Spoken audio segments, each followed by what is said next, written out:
you're on your own. So, between 18 and 35, I say, you should not get married because there is no benefit to men in the modern West to be married. You should wait until 35 before you are married. But more importantly, you should not get married until you've achieved your dreams, your goals, your aspirations, or the most important aspirations, goals, or dreams you have. This could be financial freedom. This could be your career. This could be your purpose, discovering your purpose, living that purpose, pursuing a passion. But that you should put your purpose first. You should not get married until 35. You should not move in with a woman until at least age 30, which is when you can start to consider marriage. So do not get married before 35. Do not move in with a woman before 35. You can start considering marriage from 35, but the consideration is not an authorization to proceed. It's to say you can start entertaining the idea. You should not get anyone pregnant and have no kids before age 30, and certainly before you get married. Do not move in with a woman or have a woman moving with you before you're married, and ideally before age 35. Don't date single mothers. Avoid any form of responsibility. Don't date people who have dogs or people who have pets that require constant attention. And the reason for all of this is simple. Your purpose comes first. You come second. In your life, your purpose comes first. You come second. Anyone else who comes into your life comes third. And if you have kids, they come fourth. Now, for women, the principle also applies, but let me address the reasons for 35 and 30 respectively. Between 18 and 22, you have 5 years for college. From 23, you would need 10,000 working hours in order to attain a level of mastery in any area of endeavor. In this case, professional endeavor. To achieve 10,000 hours of what I call deliberate, constant and never-ending growth and improvement in your profession, recognizing that there are roughly 2,000 work hours every single year, you need 5 years. Men never go in straight lines when we pursue a dream. We always squiggle. We move from one place to another. Sometimes we take 1 step forward and 2 steps back. So we allow a margin of safety, a margin of error in your development of 20%. That is an extra year. Meaning you need an extra year plus the 5 years to get to a point where you might just be in a good place. Now usually men, when we graduate, sometimes there's a necessity to celebrate and travel and explore the world and try new things. We give you an extra year. That takes you to 7 years. So from 23 you have 7 years, and that gets you to year 30. At 30, you've mastered a craft. You've apprenticed under someone who is really, really good. You're good at what you do. You have a foundation now. That foundation is where your human capital will continue to be built.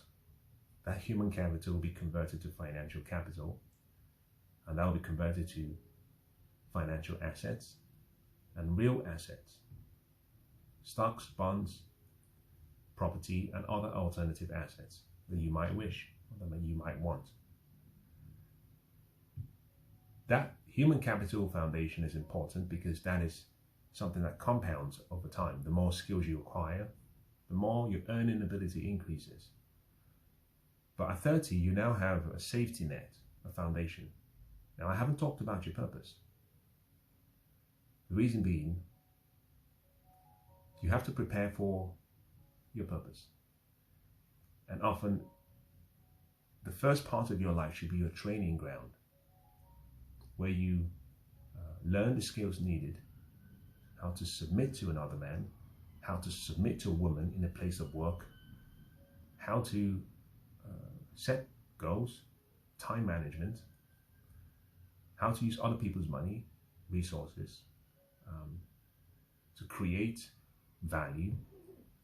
Now, all of that are necessary because from 30 to 35, I gave you 5 years. 5 years to fail, 5 years to try new things, 5 years to pursue that purpose, that passion you have. You already have a foundation for life. You have a job. I should rephrase that, you have a career because you've studied, you've learned. And so you can become adventurous, you can explore, you can try things, you can start a business. You have 5 years. Before a family comes, 5 years to fail, 5 years to see whether you have what it takes, 5 years to pursue that dream. That is adventure. You already have security, which means if you're successful by 35, in addition to the career you have, you may have started a business, you may have bought a few assets, you may have pursued that passion, you've actually understood what it means to be a man, you failed.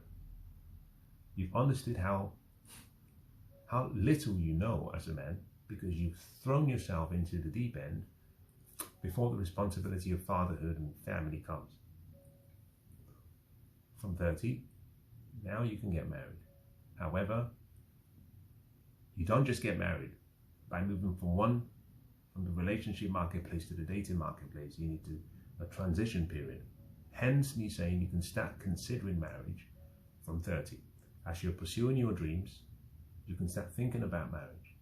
From about 33, that's usually, in my opinion, the right time to start emotionally connecting to that possibility. 35, you can get married. It has been my experience and my observation that most men do not come into their manhood until about 35. For some people, even much later. For some people, sometimes earlier. So 35 is the key date. We flip that on its head and we apply the same principles to women.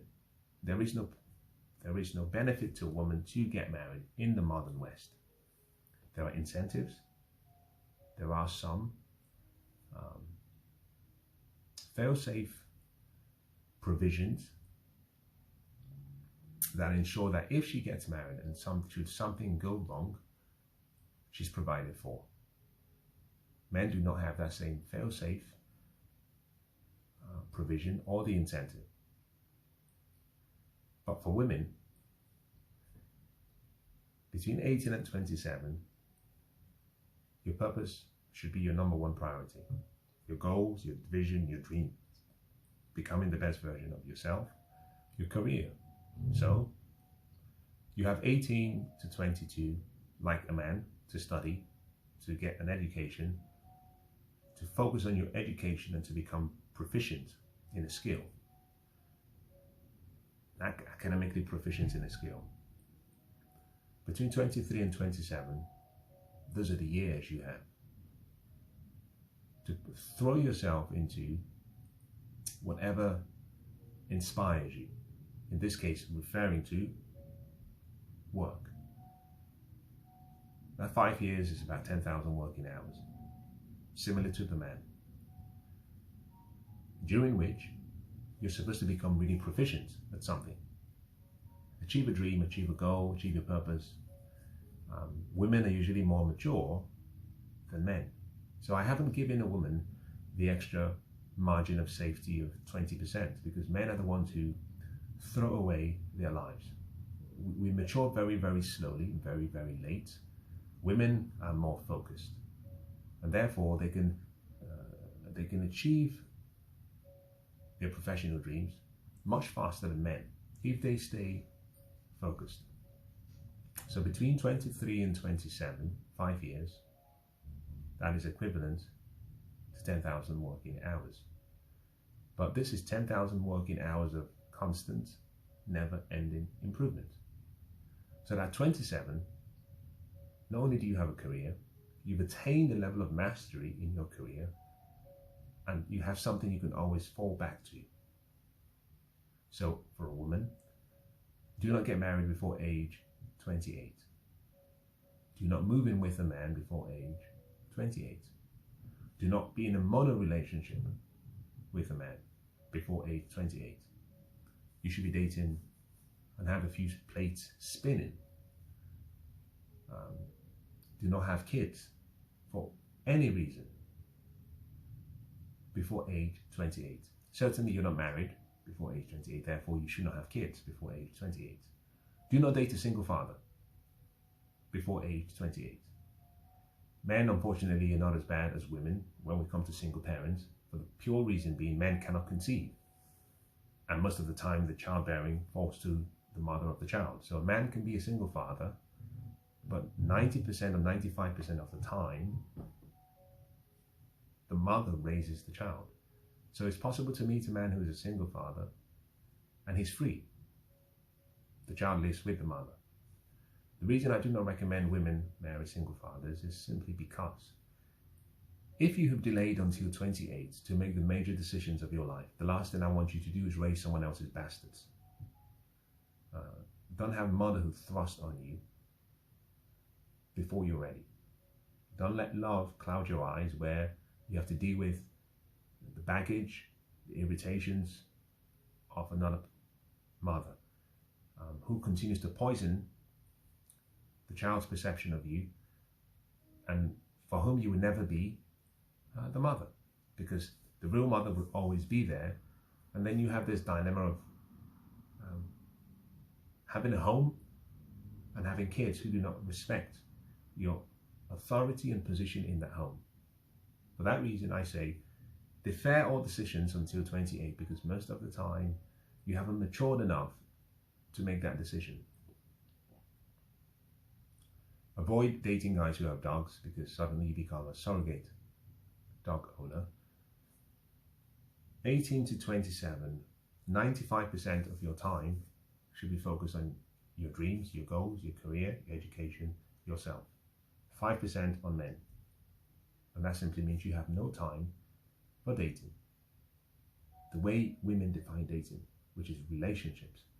No time for long-term relationships or mono relationships. Have a few plates spinning. If you need a booty call, have your needs met. But travel light. Now, those are the two tenets for men and women within the same age group. They're very similar. The difference is men need to learn how to fail. So from 30 to 35, men need to learn how to fail. Women cannot afford to play the same scenario that men play with regards to failure. You are not supposed to be breadwinners. You can be if you choose to, and I have no objections to that. However, I express all of this because if I come back to the two dating shows, one of the things that I kept seeing were as follows. We had men who were 23, 24 being given ultimatums for marriage. That's just insane.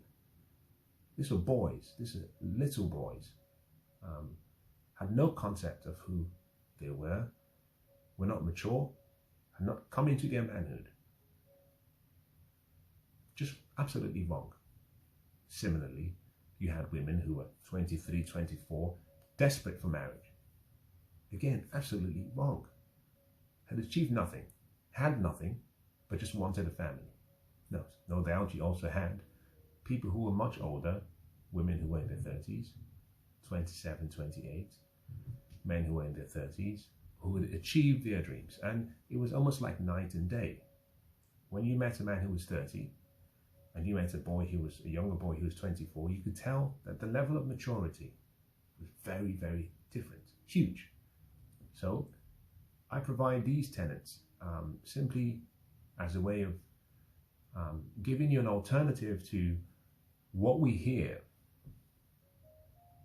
in the marketplace. Genuinely, I think if I had my way, I would encourage women to be open to listening to men in relation to female advice. Not male advice, female advice. Women follow the tradition of going to other women to learn about issues to do with women, and rightly so. However, there is a connection that men and women have where a woman's intrinsically has a desire and a need to be loved, to be cared for, to be supported, to have a partner, to be in a relationship. The decision she has to make in knowing how to separate the lions and those who are lions in sheep clothing cannot be understood alone from women. So for example, the best way to catch a thief is to send one. Back in the day, if you watched any of the old movies, if you wanted someone to go undercover, you needed the agent, the man of the law, you needed him to behave like a thief. So if you want to send a thief, to catch a thief, you have a higher success rate. If you send a man in uniform to catch a thief, the rate of success drops. And that simply means, in order for women to understand how men think, our motivations, our failures, our fears, our desires, our hopes, our dreams, you need to lean on a man, or on a few men preferably, to understand how men think.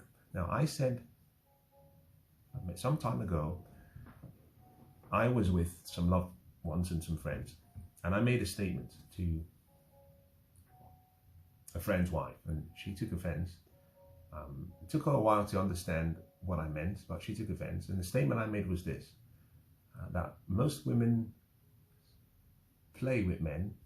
The first play they have with men is foreplay. And if your first play with a man is foreplay, you're always going to be played by a man. Back in the day, we used to have, and I have this, because when I train, I spend a lot of time in youth clubs. And I often see young boys in youth clubs, or who are part of clubs where they're part of an athletic team or a sports team.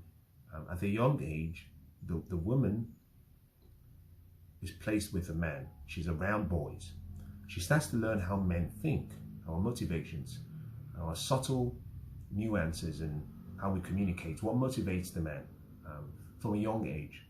My observation has always been women who have had the opportunity to interact with men from a young age in a very open, free environment where the boys are not being censored, where the boys can talk about anything they want to, develop an insight to men that is so strong that their ability to control men is almost predictable. Because men are very, very simple creatures. We're not complicated. If you spend time with men and you allow the men to express themselves, as night follows day, our motivations, what drives us, can be counted on one hand. It's not that much.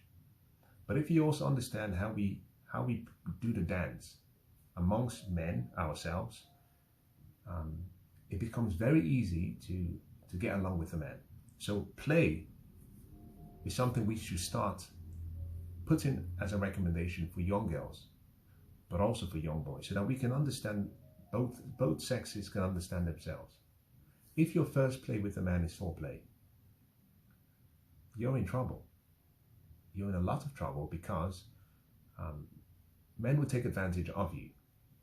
So my recommendation is for women generally to start leaning towards other men who speak about these issues, but to have an open mind.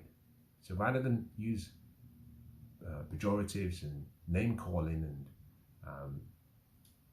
and homonyms and anything possible to shut down discourse or conversations, just listen. Now, I say this particularly because when I sat with loved ones watching these two shows, I had a grin on my face, but also a feeling of sadness, because in many ways, the idea of some of the conversations I have is not to say, you see, I told you. There is no joy that comes from making that statement. The idea of some of my conversations is to prevent pain before it comes. And amongst my loved ones,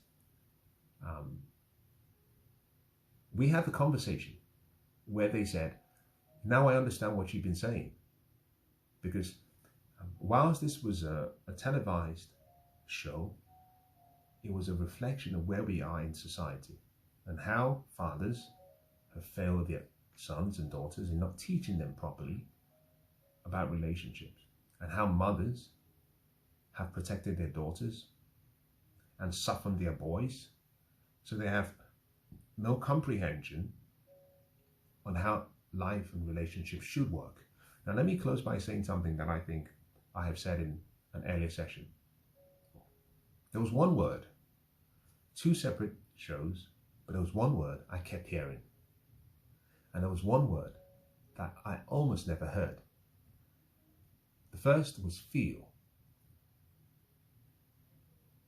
How do you feel? Tell me how you're feeling. Tell me what you're feeling. What do you feel about this? Women kept using the word feeling. Now, I have no issue with that. When a woman expresses herself, she does so by talking about how she feels. The biggest concern I had was amongst the boys and amongst the men. We think we don't feel as men, not because we're not feeling human beings, but because we run our logic through our rational reasoning faculty, not through our emotional faculty. Now I'll say that again. Men, when we interact with the world, the input we get, the sensory input we get from what we collect information from, our eyes, our ears, all of that input is filtered through our reasoning faculty. We are inductive and deductive by nature. So we run what we get through our reasoning faculty first, before we apply emotional support or emotional weighting to what we've seen. So for me particularly, it was shocking to see, not once, I could be wrong, but not once did I see a consistency in men saying, this is what I think. It was always, this is how I feel. The women were saying, how do you feel? The men were saying, this is how I feel. And that is a major issue, because what we've then created as a society today, where we run on feelings. Although we realize, and this is why relationships are failing, marriages are failing, a feeling is a temporary emotion. It's temporary, it's not permanent. And if you're running your life through the prism or the perception of feeling, that would mean that you're making decisions irrationally rather than logically. It's perfectly okay for a woman to express how she feels as a default position. It's unacceptable for a man to express how he feels before expressing what he thinks. We have to talk about how we think. And what I found in the 2 shows is feelings, just feelings. Very few, if none, of the men ever said, this is what I think. It was always feeling. You know, like the fickle goddess, if feelings come and go as they please, can you then see why we're making very poor decisions as leaders, being men, because we're running on emotions. And as emotions change, we find out that the decisions we're making are poor because they're not based on rational calculations. We're meant to be rational calculating machines. And I said this a number of times with my friends and my loved ones, especially with the men. Don't tell me how you feel. Tell me what you think. I started these series because during the Christmas period, I spent some time with people in all of my interactions, from boys who were young as 5, 6, which is acceptable, but particularly amongst boys who were about 13, 14. Now 5, 6 is fine. You can talk about your feeling, because usually mom is always asking you, and this is particularly one of the big issues. Mom is always asking you, how do you feel? So the boy says, I feel like X. Unfortunately, dads are not asking the boys, what do you think? And I notice for boys, young boys and young girls from 13 and above, going up to men and women who are about 40 years and going up to 50, all talking about how they feel. No one was talking about what they think. And in one of the occasions, we got into a conversation and I said to one of the young men in his late 30s, I said, can you tell me what you think? And he was looking at me like I had said something that he'd never heard before. He said, think? I said, yes, don't tell me how you feel. Tell me what you think first.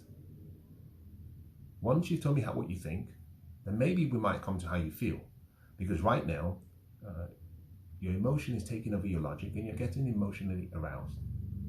You should be able to hold a conversation, take the good and the bad, and stay calm and express what you think without getting emotional. And so, in closing, we all have a lot of work to do, myself included. My concern particularly was that if the two shows that I had seen were reflective of society today, then we are in a lot of trouble. I mean, we are in so much trouble.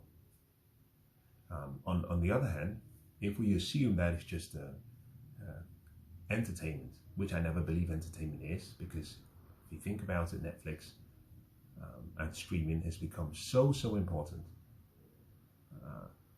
that most people are mirroring their lives by what they receive every day through association. That someday the institution of marriage will be a shadow of what we once knew it to be. Now I hope this has been useful. I'll stop for now, and I look forward to the next session.